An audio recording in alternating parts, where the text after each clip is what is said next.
Bismillahirrohmanirrohim. Al-auratu ari pirang-pirang aurat eta arbaun aya opat. Auratul rajuli ari auratna lalaki mutlakon barina mutlak wal amati sareng auratna amat fi sholati dina waktu keur salat eta ma perkara baina surati anu tetep ma antara bujal warukbati sareng tuur. Wa auratul hurrati sareng kadua auratna awewe. Wa auratul hurrati sareng ari auratna awewe merdeka. Fi sholati dina waktu keur salat eta jami'u badaniha sakabeh badana itu si hurroh mas wal wajhi salian tirarai wal kafaini sareng dua dampal tampah. Wa auratul hurrati sareng ari auratna awewe merdeka wal amati sareng auratna amat indal ajanibi dina nalika sandingeun deungeun eta jami'ul badani sakabeh badan. Wa inda maharimiha jeung dina nalika sandingeun mahramna itu si hurroh jeung si amat. Wa inda ewan nisai jeung pirang-pirang awewe eta mah perkara bainu surati tetep antara bujal warukbati sareng tuur. Bismillahirrohmanirrohim. Paslun ari ieu eta hiji pasal arkanus sholati ari pirang-pirang rukun salat eta sab'ata asyara. Eta sab'ata asyara aya 17. Al awalu ari nomor kahijina eta aniyatu niat. Asani ari nomor kaduana eta takbiratul ihrami takbiratul ihram. Asalisu ari nomor katiluna eta al-qiyamu nangtung al-qadiri kajalma anu kaduga fil fardi dina salat fardu.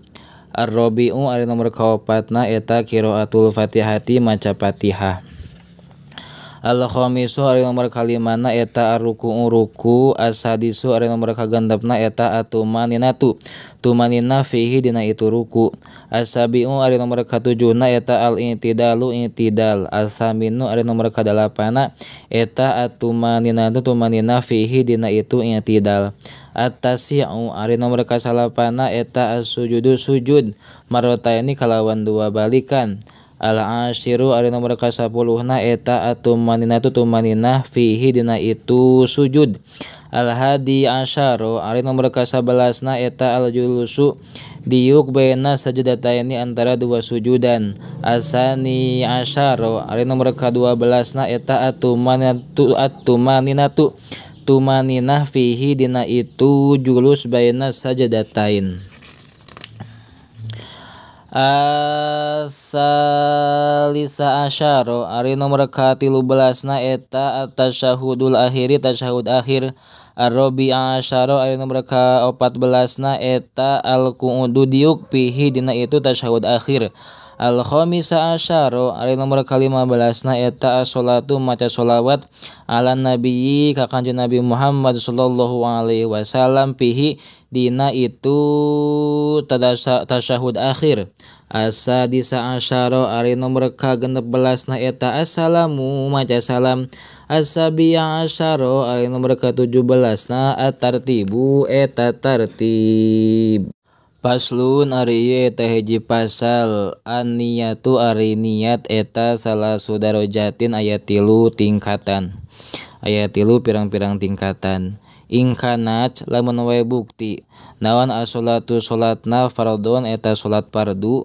Wajaba tah wajib naon qasdul fi'li ngamaksud migawe. Wa ta'yinu sareng ta'yin nangtukeun. Wal fardiyatu sareng fardiyah nyebut fardu. Wa ingkana jeung lamun wae bukti itu sholat eta nafilatan sholat sunat muaqqatatan anu di waktu-waktu karotibatin sapertikeun sholat sunat rawatib aw dati sababin atawa sholat sunat anu ngabogaan sabab. Wajabatah wajib naon qasdul fi'li ngamaksud migawe wa ta'yinu sareng ta'yin. Wa ingkana jeung lamun wae bukti itu sholat eta nafilatan sholat sunat mutlaqon berina mutlak. Wajabatah wajib naon qasdul fi'li ngamaksud migawe pakot cungkul. Al fi'lu ari fi'lun pagawean eta usolli ngucapkeun lapad usolli. Wa ta'yinu sareng ari ta'yin eta duhron ngucapkeun lapad duhron au asron atawa lapad asron. Wal fardiyatu sareng ari fardiyah eta fardon ngucapkeun lapad fardon.